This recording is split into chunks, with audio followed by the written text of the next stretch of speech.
আমরা দেখবো এই সাইড থেকে, আমরা একটু বাম সাইড দিয়ে দেখি।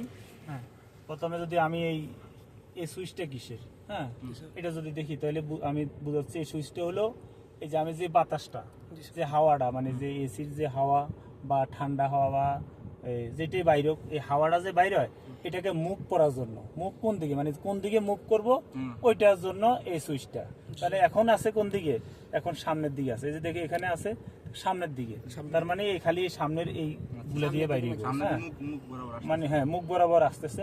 এখন যদি এখানে দিয়ে থাকি তাহলে পায়ের দিক দিয়ে বাইরে হাওয়া বাতাসটা, হ্যাঁ মুভ হয়েছে কোন দিকে, পায়ের দিক দিয়ে অথবা সামনের দিক দিয়ে, মুখের দিক দিয়ে, মানে সামনের দিক থেকে। হ্যাঁ, যদি এখানে দিই তাহলে পায়ের দিক দিয়ে এই বাতাসটা মুভ করবে কোথায়, পায়ের দিক দিয়ে, মানে এখন পায়ের দিক দিয়ে চলে গেছে, আমি তার সামনের দিকে দরজা বন্ধ করে দিছি, ঠিক আছে।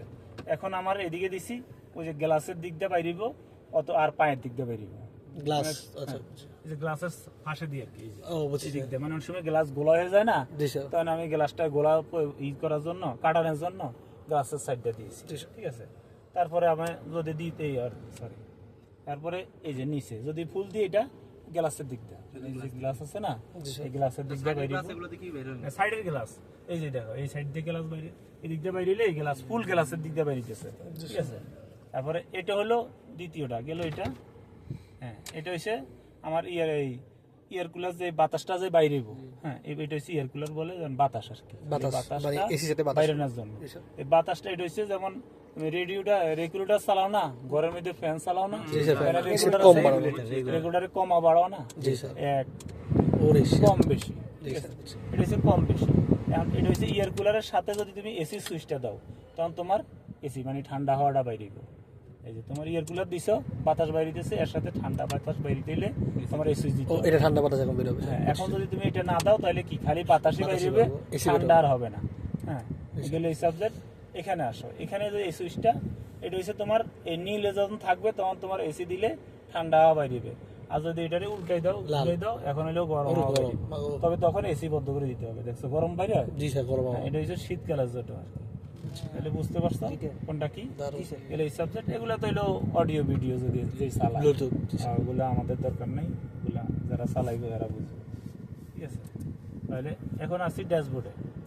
ড্যাশবোর্ডে আমার কি কি নির্দেশনা থাকে, হ্যাঁ কি কি নির্দেশনা থাকে এতে দেখার জন্য, এই যে স্পিড মিটার, স্পিড মিটার, এটা হলো আরপিএম মিটার। আরপিএম মানে 100টা দিলে ইঞ্জিনে আরপিএম কতটুকু আছে, ঠিক আছে। এই আরপিএম মিটার এটা হলো স্পিড মিটার, কত কিলো স্পিডে গাড়ি চলছে, হ্যাঁ এটা দেখার জন্য।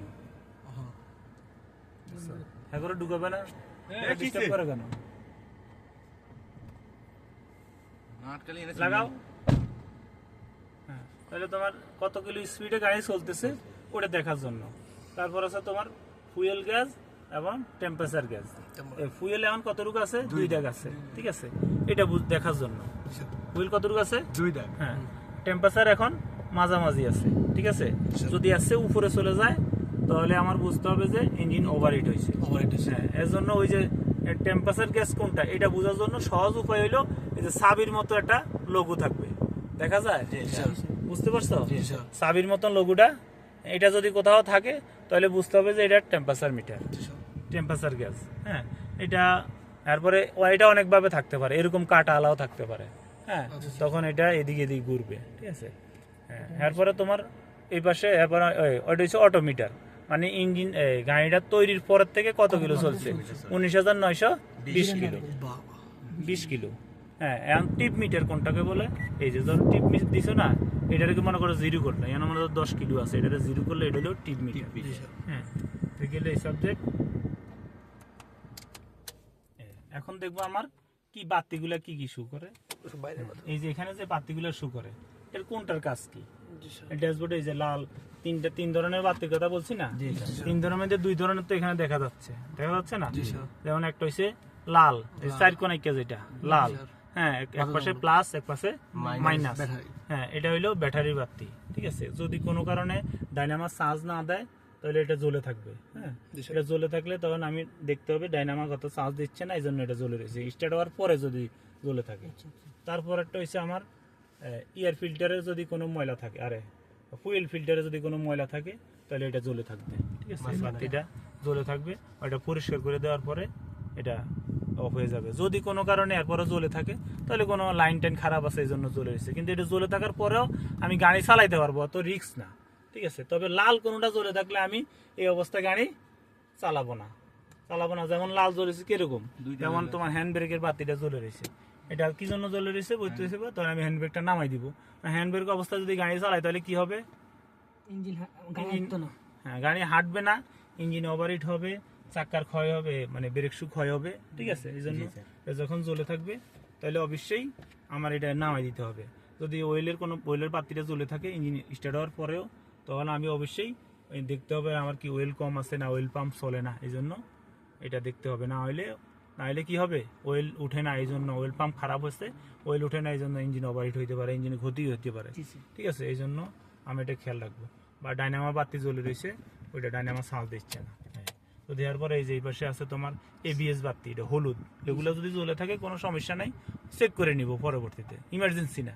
লাল কোনোটা জ্বলে থাকে, এই যে লাল এটা জ্বলে রয়েছে না, এটা হচ্ছে তোমার ইয়ার ব্যাগের বাতি, যদি কোনো কারণে জ্বলে থাকে, কোনো ডিভাইস খারাপ থাকলে জ্বলে থাকবে, অথবা এটা লাইন আর কি, বা ডিভাইসটা খারাপ থাকলে জ্বলে থাকবে, অথবা এটা বাস্ট হলে, মানে এটার অকাজু হয়ে গেলে জ্বলে থাকবে।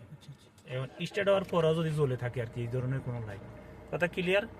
ড্যাশবোর্ডে কোনো লাইট হেরপর হয়েছে ওই যে যেটা বলছি তথ্যমূলক, ওইটা হইলো যেমন এই যে হেডলাইট দিছি, এই যে ইন্ডিকেটার, এই বাম ইন্ডিকেটার যদি দিয়ে থাকি, সে লাইটিং সাবজেক্টটা আগে দেখাবো, কারণ ওয়াইপার সহ ওটা বৃষ্টির মধ্যে অথবা একটু অন্ধকার হলে ভালো, তাহলে ভালো হবে, ঠিক আছে।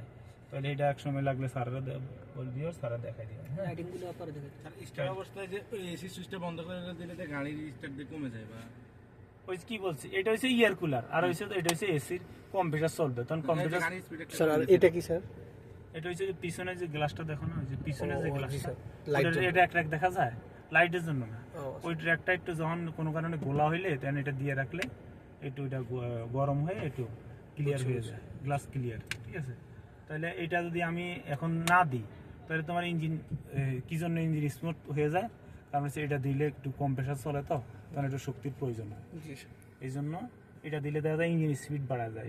স্পিড কি জন্য বাড়ে, আমার যখন কম্প্রেসার চলে, কম্প্রেসারের সাথে সাথে ওই ডিভাইসটা অ্যাকুরেট আছে, আরপিএম একটু বাড়বেই, আরপিএম বাড়লেই না তোমার এসি ঠান্ডা হবে না, কম্প্রেসারের যতটুকু প্রয়োজন অতটুকু তোমার আরপিএম বাড়বে, ঠিক আছে, ওই সিস্টেম করে দেওয়া। তাহলে এই যে আমার এখন এসি দিছি, এখন ঠান্ডা পাই দিবে, বুঝতে পারছি, ঠিক আছে। না আমি কিসের এগুলা মানে কোনো সুইচ নেই, এটা যদি কোনো সুইচ থাকলো আর কি, তখন সেটা কোনো কাজ নেই। স্যার এই দুটো কি স্যার? এটা হচ্ছে তোমার ভিতরের হাওয়াটাই ভিতরেই থাকবে, এদিকে যখন দিব তখন বাইরের হাওয়াটাও ভিতরে ঢুকবে। অনেক সময় গাড়ির ভিতরে সিগারেট বিড়ি খায় না, গাড়ির ভিতরে গন্ধ হয়ে গেছে, তখন দেখা যায় কি ওই যে এটা এদিকে দিয়ে রাখলে গাড়ি যখন রানিং থাকবো, ভিতরে বাইরের থেকে কিছু হাওয়া ভিতরে ঢুকলে কিছু গন্ধটা দূর হয়ে যাবে, এই জন্য। কিন্তু এটা দিয়ে রাখলে আবার এসি ঠান্ডা কম। আচ্ছা এটা কি জন্য? এটা সিগারেট দরকার না, আচ্ছা ঠিক আছে, এটা সিগারেট খাওয়ানোর জন্য। ও আস্তাগফিরুল্লাহ, বুঝছি সিগারেট হিটার। আচ্ছা ঠিক আছে স্যার, ঠিক আছে।